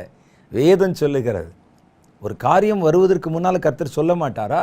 சொல்லாத கர்த்தர் என்ன மாதிரி கர்த்தர்? வேதம் சொல்லுது. வேதத்தில் இப்படி சொல்லுதே. அவர் உங்களிடத்துல வந்தால் தான் கேள்விப்பட்டவைகளை சொல்லுவார், அடுத்து வரப்போகிற காரியங்களை அறிவிப்பார்னு போட்டிருக்கே. அப்போ தீர்க்க தரிசனங்களின் காலம் முடிந்து விட்டது, வரப்போகிற காரியங்களை கர்த்தர் சொல்ல மாட்டார். எதுக்கு? மனிதர்கள் நடுவிலே ஒரு காரியம் நடக்க போகுது, ஒரு பயங்கரம் வரப்போகுதுன்னா கர்த்தர் அவைகளை குறித்து பேசணும். அந்த அபிஷேகம் அது அவருடைய வேலை என்று பட்டியலிடப்பட்டிருக்கிறது. இயேசு அதை சொல்லி இருக்கிறார். அவர் என்னுடையதில் எடுத்து உங்களுக்கு அறிவிப்பதினால் என்னை மகிமைப்படுத்துவார். அவர் நமக்குள்ள இருக்கிறவருடைய அடையாளத்தை பாருங்க. ஒன்று, தான் பார்த்த கேட்ட பரலோகத்தின் மர்மங்களை அவர் உங்களோட பேசணும். ரெண்டாவது, வரப்போகிற காரியங்களை குறித்து உங்களுக்கு அறிவிக்கணும். மூணாவது காரியம், அவர் இயேசு கிறிஸ்துவனிடத்தில் இருக்கிறதை எடுத்து நமக்கு சொல்வதனால அவர் எல்லாவற்றிலும் தான் பேசுகிற, சொல்லுகிற, வெளிப்படுத்துகிற எல்லாவற்றிலும் இயேசுவை மகிமைப்படுத்துவார். அதான் முத்தாய்ப்பா அவர் சொல்கிற காரியம். அவர் பேசுகிற ஒரு காரியத்தில் இயேசு மகிமைப்படணும். ஒரு மனிதனோ, ஒரு குழுவோ, ஒரு ஸ்தாபனமோ மகிமைப்படுவதற்காக அல்ல. ஒரு சொல்லப்படுகிற ஒரு காரியம், வெளிப்படுத்தப்படுகிற ஒரு காரியம், அது இயேசுவின் ஆதீனத்திலிருந்து எடுத்து ஆவியானவர் சொல்கிறதுனால இயேசுவை மகிமைப்படுத்துவார். பிதாவினுடையவைகள் யாவும் என்னுடையவைகள், அதனாலே அவர் என்னுடையதில் எடுத்து உங்களுக்கு அறிவிப்பார் என்றேன். என்கிட்ட இருக்கிறதுல அவர் எடுத்து, பிதாவுக்குண்டான எல்லாம் குமாரனுக்கு கையளிக்கப்பட்டிருக்கிறது, அவைகளை அவர் எடுத்து உங்களுக்கு அறிவிப்பார். நான் பிதாவிடத்தில் போகிறபடினால் கொஞ்ச காலத்திலே என்னை காணாதிருப்பீர்கள், மறுபடியும் கொஞ்ச காலத்திலே என்னை காண்பீர்கள் என்று கர்த்தர் சொன்னார். அப்போ எதுக்கு அவர் வர்றாராம்? வேதத்தில் இருக்கிறதெல்லாம் நம்பணும். நீங்கள் சும்மா ஏதோ ஒரு வரட்டுத்தனமான பிரசங்கத்தை பண்ணிவிட்டு போவதற்கோ, ஏதோ 2 வார்த்தைகளை சொல்லி ஜனங்களை குளிப்பாட்டி விட்டு போவதற்கோ அல்ல. பரிசுத்த ஆவியானவரை பற்றி யோசித்து பாருங்கள். இயேசுவே சொல்லி இருக்கிறார், அவர் கண்டவைகளை, பிதாவின் ஆதீனத்தில் இருக்கிறவைகளை உங்களுக்கு சொல்லத்தான் உங்களுக்குள் அவர் வாசம் பண்ணுகிறார். நீங்கள் கேட்குறதுக்கு மனதாக இருந்தால் அவர் அதை சொல்லுவார். வரும் காரியங்களை அறிவிப்பார். அறிவித்து உங்களை பலப்படுத்துவார், உங்களை எச்சரிக்கைப்படுத்துவார். இதெல்லாம் பரிசுத்த ஆவியினுடைய வேலை என்று நான் சொல்லலை, இயேசு சொல்லியிருக்கிறார். அடுத்த காரியம் பாருங்க, அவர் மனிதர்களான நமக்கு வரங்களை கொடுப்பதற்கு வந்திருக்கிறார். அவரிடத்துல நிறைய வரங்கள் இருக்குது. இந்த வரங்களை நமக்குள்ளே வாசம் பண்ணி நம்ம வழியாக பூமியிலே செயல்படுத்தி காட்டுவதற்கு அவர் தனிப்பட்ட ஆவியானவர் தம்முடைய வரத்தை வெளிப்படுத்தி காட்ட முடியாது. பூமியை கர்த்தர் மனுபுத்திரர் கொடுத்ததுனால இப்போ கர்த்தர் ஒரு காரியத்தை மனிதர் நடுவில் செய்யும்போது மனிதர்கள் வழியாகத்தான் செய்கிறார் என்பதை விளங்கி கொள்ள வேண்டும். அப்போ என்ன செய்கிறார்னா, வரங்களை பிதாவிடத்தில் வாங்கி அந்த வரங்களோட கூட நமக்குள்ளே வாசம் பண்ணி நம்ம கை வழியாக அந்த வரங்களை உபயோகப்படுத்த வைப்பது பரிசுத்த ஆவியானுடைய முக்கியமான ஒரு வேலை. அதுக்குத்தான் அவர் நம்மோடு கூட வாசம் பண்ணுகிறார். சங்கீத புஸ்தகம் 68வது அதிகாரம் 18வது வசனம் அதை உறுதிப்படுத்துகிறது. தேவரீர் உன்னதத்துக்கு ஏறி சிறைப்பட்டவர்களை சிறையாக்கி கொண்டு போனீர். தேவனாகிய கர்த்தர் மனுஷருக்குள்ளே வாசம் பண்ணும் பொருட்டாக. எதுக்காக வரத்தை வாங்கினாராம்? அவர் நமக்குள்ளே வாசம் பண்ணுவதற்காக துரோகிகளாகிய மனுஷர்களுக்காக வரங்களை பெற்றுக்கொண்டீர். பார்த்தீங்களா? அவர் போய் வரங்களை வாங்கி, எதுக்கு அந்த வரங்களை வாங்கினார்? அவருக்கு எதுக்கு அந்த வரங்கள் அப்படின்னு கேட்டால், பிதாவிடத்தில் போய் வரங்களை வாங்கி மனுஷருக்குள்ளே வாசம் பண்ணி அதை அவர்களுக்கு கொடுத்து பயன்படுத்த சொல்வதற்காக அவர் இந்த வரங்களை பெற்றுக்கொண்டார். இதுதான் அதனுடைய பொருள். நான் அந்த வசனத்தை வாசிக்கிறேன் பாருங்க. நல்லா கவனிச்சா தான் அதனுடைய அர்த்தம் விளங்கும் நமக்கு. தேவரீர் உன்னதத்துக்கு ஏறி சிறைப்பட்டவர்களை சிறையாக்கி கொண்டு போனீர். தேவனாகிய கர்த்தர் மனுஷருக்குள்ளே வாசம் பண்ணும் பொருட்டு. எதுக்கு வரத்தை வாங்கினார்னா நமக்குள்ளே வாசம் பண்ணுவதற்காக, துரோகிகளாகிய மனுஷர்களுக்காக வரங்களை பெற்றுக்கொண்டீர். எங்கள் மூலம் அந்த வரங்களை பயன்படுத்துவதற்காக தான் வரங்களை பெற்று. அப்போ பரிசுத்த ஆவியானவருக்குள்ள கனிகள் இருப்பது எவ்வளவு நிச்சயமோ நிதர்சனமோ, வரங்கள் இருப்பதும் அவ்வளவு நிச்சயம். வரங்கள் இருப்பதும் அவ்வளவு நிச்சயம், வரங்கள் இருப்பதும் அவ்வளவு நிதர்சனம்.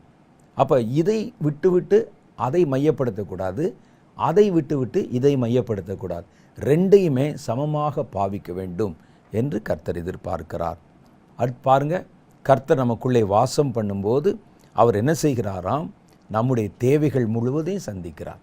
இஸ்ரவேல் ஜனங்களுக்கு நடுவிலே கர்த்தர் 40 வருஷம் வாசம் செய்தார். அவர்களோட கூட அக்கினி ஸ்தம்பமாகவும் மேக ஸ்தம்பமாகவும் அவரும் நடந்தார் முன்னால். அதான் அவங்கள நடக்க சொல்லிட்டு நீங்கள் அந்த ஊருக்கு வந்துருங்கன்னு அவங்கள நேராக சந்திப்பேன் என்று கர்த்தர் சொல்லலை. நீங்கள் அப்படி சுற்றி கொண்டு வாங்க, நான் உங்களை அங்கே வந்து சந்திக்கிறேன் அப்படின்னு சொல்லி கர்த்தர் சொல்லலை. அவர்கள் நடந்தபோது, பாளையம் எழும்பின போது அவரும் நடந்தாராம், அவங்க கூடவே நடந்தாராம். அவர் கூடவே நடந்ததுனால தான் அவர்களுடைய எல்லா தேவைகளும் சந்திக்கப்பட்டது. அற்புத விதமாக அவங்களுக்கு குடிக்க தண்ணி இல்லை, கண்மலை பிளந்து தண்ணீர் கிடைத்தது. நடப்பதற்கு வழி இல்லை, கடல்களை பிளந்து வழி கிடைத்தது அவர்களுக்கு. அவர்களுக்கு விதைக்கவும் அறுக்கவும் நிலமில்லை, வானத்திலிருந்து மன்னா பொழிந்தது. இதெல்லாம் எதனால் சாத்தியம் சொன்னால், அவருடைய எல்லா தேவைகளையும் சந்திக்கிறவர் அவர்களுக்குள்ளே வாசம் பண்ணினார். கர்த்தர் உங்களுக்குள்ளே வாசம் பண்ணுவது உங்கள் சகல தேவைகளையும் சந்தித்து உங்களை பரம கானானுக்குள்ளே கொண்டு போய் சேர்ப்பது தான் அவருடைய நோக்கம். அது வரைக்கும் உங்களுக்கு பாதுகாப்பு கொடுத்து அவரும் உங்களோட நடந்து உங்களுக்கு வேண்டிய எல்லா காரியங்களையும் கவனித்து உங்களை கண்காணிப்பாக வழிநடத்த போகிறார். கடைசியாக ஒரே ஒரு காரியம் பார்க்க போகிறோம். கர்த்தர் நமக்குள்ளே வாசம் பண்ணினா அதனுடைய அடையாளம் என்னன்னா, நீங்கள் எதை செய்தாலும் காரிய சித்தி உள்ளவர்களாவீர்கள். 1 சாமுவேலுடைய புஸ்தகம் 18வது அதிகாரம் 14வது வசனம் சொல்லுகிறது, தாவீது தன் செய்கைகளில் எல்லாம் புத்திமானாய் நடந்தான், கர்த்தர் அவனோட கூட இருந்தார். அந்த புத்திமானா நடந்ததுக்கு காரணம் என்னன்னு கேட்டால், கர்த்தர் அவரோட கூட இருந்தது தான் காரணம், வேறு ஒன்றும் காரணம் இல்லை. அப்போ வேதம் சொல்லுது, கர்த்தர் நம்ம கூட இருந்தால் உங்களை அறியாமலே ஒவ்வொரு காரியத்திலும் நீங்கள் புத்திசாலிகளாக நடந்து கொள்வீர்கள். அந்த புத்தி உங்களுடைய புத்தி அல்ல, அது உங்களுக்குள் இருக்கிறவருடைய ஞானம், உங்களுக்குள் இருக்கிறவருடைய அறிவு. அது வெளிப்பட மாத்திரம் நீங்கள் இடம் கொடுக்க ஆரம்பிச்சிங்கன்னா நீங்கள் எல்லாவற்றிலும் புத்திமானாய் நடந்து கொள்வீர்கள், நடக்க வச்சிருவார். அது மாத்திரம் இல்லை, அப்படி நீங்கள் நடக்கிறதுனால உங்களுக்கு எதிராக எழும்பினவர்கள் உங்களை பார்த்து பயப்படுவாங்க. உன்னோட கர்த்தர் இருக்கிறார். அந்த வசனம் தொடர்ந்து சொல்லுது பாருங்க, தாவீது தன் செய்கைகளில் எல்லாம் புத்திமானாய் நடந்தான், கர்த்தர் அவனோட கூட இருந்தார். அவன் மகா புத்திமானாய் நடக்கிறதை சவுல் கண்டு அவனுக்கு பயந்திருந்தான். ராஜா இவனை கொல்ல வேண்டும் என்று இராணுவத்தை தூக்கி கொண்டு துரத்துகிறவன் அவரே இவர் புத்திமானாய் நடக்கிறத பார்த்து இவனுக்கு பயந்து கொண்டே இருந்தான். உள்ளுக்குள்ள உதறல் எடுத்துக்கொண்டே இருக்கிறது. கடைசி ஒரே ஒரு காரியம், இந்த கர்த்தர் நமக்குள்ளே எப்போ வாசமாக இருப்பார், எப்போ தன்னுடைய காரியங்களை இயக்குவார் என்று வேதத்தில் ஒரு வார்த்தை சொல்லுது. என்ன தெரியுமா? யோவான் 14வது அதிகாரம் 23வது வசனம். அந்த வசனத்தில் கர்த்தர் எப்பொழுது நமக்குள் வாசமாக இருப்பார்? யோவான் 14:23 சொல்லுது, இயேசு அவனுக்கு பிரதியுத்தரமாக, ஒருவன் என்னில் அன்பாயிருந்தால் அவன் என் வசனத்தை கை கொள்வான். அதுதான் அடையாளம். என்கிட்ட அன்பாக இருக்கிறேன்னு சொன்னால் காணிக்க கொடுக்குறான் அல்லது ஊழியம் செய்கிறான், அது மாத்திரம் இல்லை, அவன் என் வசனத்தை கை கொண்டு நடப்பான். அதுதான் அவன் என் மேல் அன்பாக இருக்கிறான் என்பதற்கு ஜெனுயினான ஒரு அடையாளம். அதுதான் முக்கியமான ஒரு அடையாளம். என் வசனத்தை கை கொள்ளுவான், அவனில் என் பிதா வாசமாக இருப்பார். ஒருவன் வசனத்தை கை கொண்டா கர்த்தருடைய பிதாவானவர் அவனிடத்தில் அன்பாயிருப்பார். நாங்கள் அவனிடத்தில் வந்து அவனோட வாசம் பண்ணுவோம். நாங்கள்னா யாரு? நான், ஆவியானவர், அப்புறம் பிதாவினுடைய பிரசன்னம் எல்லாம் நாங்கள் பரலோகமே அவனோட கூட வந்து வாசம் பண்ணும். அப்போ நம்ம என்ன செய்யணும் அப்படின்னு கேட்டால், நம்ம தேவனிடத்தில் அன்பாக இருக்கணும். கர்த்தரிடத்தில் அன்பாக இருக்கிறது என்றால் இயேசுவேன்னு சொன்னோன்னே அழுகிறது இல்லை, அவர் வசனத்தை கை கொள்ள வேண்டும்.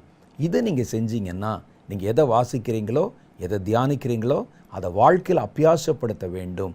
அதை செய்தால் அவர் உங்களுக்குள் வாசம் பண்ணுவார். வாசம் பண்ணுகிற கர்த்தரை முழுவதும் நீங்கள் உணர்வீர்கள். அவர் தருகிற நன்மையினாலே நிரப்பப்படுவீர்கள். வாங்க நம்ம இப்பெல்லாம் சேர்ந்து ஜெபம் பண்ணலாம். கர்த்தர் நமக்குள்ளே வாசம் பண்ணுகிறார். வாசம் பண்ணுகிற தேவன் இத்தனை நன்மைகளை நமக்குள்ளே நிறைவேற்றுகிறார். அதற்கு நம்ம இடம் கொடுக்கணும். இதற்கு ஒரே ஒரு வழி என்னன்னு கேட்டால், கர்த்தருடைய வசனத்தை கை கொண்டு நடந்தால் இவைகள் எல்லாம் உங்களுக்கு சாத்தியமாகும். ஒப்பு கொடுத்து ஜெபிப்போமா? ஒரு நாள் கர்த்தரிடத்தில் கேட்டோம், எல்லாம் முழங்கால் படியிடுங்க. ஒரு நாள் கர்த்தரிடத்தில் கேட்டோம், கர்த்தர் நம்மை அபிஷேகம் பண்ணினார். அந்த அபிஷேகம் ஒரு பக்கமும் என் வாழ்க்கை ஒரு பக்கமும் இருக்குது. கர்த்தர் எனக்குள்ளே வாசம் பண்ணுகிறாருன்னு சொல்கிறோம். ஆனால் அவர் செயல்பட விடாமல் இருக்கிற காரணம் என் வாழ்க்கை முறைதான் காரணம். வசனம் வேறையும் என் வாழ்க்கை வேறையுமா இருக்குது. அதனால் எனக்குள்ளே அவர் இருந்தால் கூட அவரோடு கூட எனக்கு ஒரு நெருக்கமான உணர்வோ அவரோடு கூட ஒரு நெருக்கமான ஐக்கியமோ இருக்கலை. இன்றைக்கு நான் கர்த்தருடைய வசனத்துக்கு திரும்ப போகிறேன். திரும்பின உடனே கர்த்தருடைய ஆவியானவருக்கும் என்னுடைய வாழ்க்கைக்கும் ஒரு கனெக்ஷன் உண்டாயிரும். அப்புறம் எனக்குள் வாசம் பண்ணுகிற கர்த்தர் எதற்கு எனக்குள்ளே வாசம் பண்ணுகிறாரோ அது எல்லாவற்றையும் நிறைவேற்ற ஆரம்பித்து விடுவார். தலைகளை தாழ்த்தி கண்களை மூடி ஜெபம் பண்ணுவீங்களா? ஆண்டவரிடத்தில் கேளுங்க. உடைய அபிஷேகத்தை பெற்றுக்கொண்டேன், ஆனால் அந்த அபிஷேகத்தோடு நான் இணைந்து வாழலை. நீர் எனக்குள் வாசம் பண்ணுகிறீர், ஆனால் நான் தனியாகவும் என் வாழ்க்கை தனியாகவும் உம்முடைய காரியம் தனியாகவும் இருக்கிறது. இன்றைக்கு அவைகளை ஒன்றாக இணைப்பதற்கு நான் வார்த்தைக்கு திரும்புகிறேன், வசனத்துக்கு திரும்புகிறேன், உம்முடைய வேதத்துக்கு திரும்புகிறேன். அதை வெறுமனே வாசிக்கிறவனாய் மாத்திரம் இல்லாமல், மற்றவர்களுக்கு உபதேசிக்கிறவனாக மாத்திரம் இல்லாமல், கர்த்தாவே அவைகளை கடைப்பிடித்து நடக்க நான் விரும்புகிறேன். கடைப்பிடித்து நடக்கிறவர்களிடத்துல தான் கர்த்தருடைய ஆவியானவர் பிரியமாக இருக்கிறார். குமாரனாகிய கிறிஸ்து பிரியமாக இருக்கிறார். எங்கள் பிதாவாகிய தேவன் பிரியமாக இருக்கிறார். அவர்கள் எங்களுக்குள் வந்து வாசம் பண்ணுவார்கள் என்கிற காரியத்தை நான் அறிந்திருக்கிறேன் ஆண்டவரே. இன்றைக்கு அறிந்து கொண்டேன் ஆண்டவரே. உம்முடைய வார்த்தைக்கு திரும்ப என்னை பலப்படுத்தும். என்னுடைய இருதயத்தின் விருப்பத்தை நிறைவேற்றி அருளும் ஆண்டவரே. இன்றைக்கு நான் உம்முடைய வசனத்தோடு இணைந்த ஒரு வாழ்க்கைக்கு என்னுடைய மனதை, என்னுடைய இருதயத்தை, என் வாழ்க்கையை நான் பரிபூர்ணமாய் ஒப்பு கொடுக்கிறேன். தேவனுடைய கரம் அற்புதங்களை செய்யட்டும். இன்றைக்கு உம்முடைய பரிசுத்த சமூகத்திலே முழங்கால் படியிட்டு இருக்கிற ஒவ்வொருவர் மேலும் பரிசுத்த ஆவியானவரின் வல்லமை அசைவாடும்படிக்காக நான் ஜெபிக்கிறேன். நீர் அவர்களோடு இன்னும் பேசும், மேலதிகமான காரியங்களை வெளிப்படுத்தும். நீர் எதற்கு அவர்கள் நடுவே வாசம் பண்ணுகிறீரோ அந்த நோக்கத்தை எல்லாம் நிறைவேற்றும். ஒன்றும் குறைவில்லாமல் தேவன் எங்களுக்கு தர சித்தமாயிருக்கிற எல்லா நன்மைகளையும் பெற்றுக்கொள்ள இந்த குடும்பத்தாரை, இந்த மனிதர்களை ஆசீர்வதியும். இயேசுவின் நாமத்திலே எங்கள் ஜெபத்தை ஏற்றுக்கொள்ளும் எங்கள் பிதாவே, ஆமென். கர்த்தருடைய ஆவியானவர் நமக்குள் வாசம் பண்ணுகிறார். நீங்கள் அவரிடத்துல விரும்பி கேட்கும்போது தான், நீங்கள் உங்கள் வாழ்க்கை அவருக்கு ஏற்றதாக அமைக்கும் போது தான் எந்த நோக்கத்துக்கு வாசம் பண்ணுகிறாரோ அந்த நோக்கத்தை முழுசாக நம்முடைய வாழ்க்கையில் நிறைவேற்றுவார். அடுத்த நிகழ்ச்சியில் வேறொரு வசனத்தோடு நான் உங்களை சந்திக்கிறேன். அதுவரை கர்த்தர் உங்களை ஆசீர்வதித்து காப்பாராக. ஆமென்.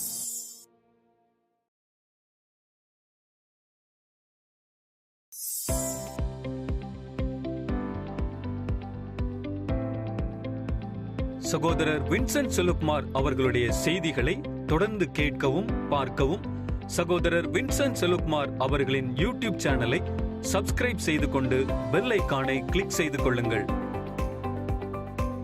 வேதத்தின் காரியங்களை அறிந்து கொள்ளவும், கடைசி கால செய்திகளை பற்றி தெரிந்து கொள்ளவும் மற்றும் ஆவிக்குரிய வாழ்க்கையில் இன்னும் வளரவும் இந்த செய்திகள் உங்களுக்கு மிகவும் பிரயோஜனமாக இருக்கும். தொடர்ந்து இந்த யூடியூப் சேனலை பாருங்கள், மற்றவர்களுக்கும் தெரியப்படுத்துங்கள். கர்த்தர் உங்களை ஆசீர்வதிப்பாராக.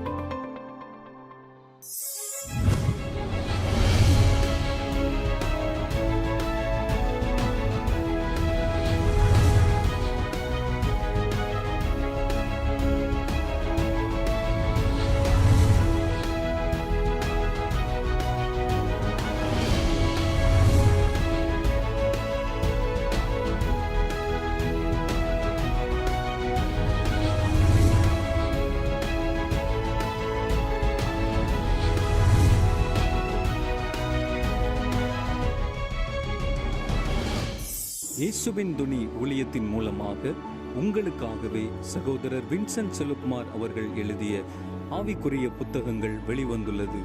முடியாததை முடிய பண்ணும் கர்த்தர்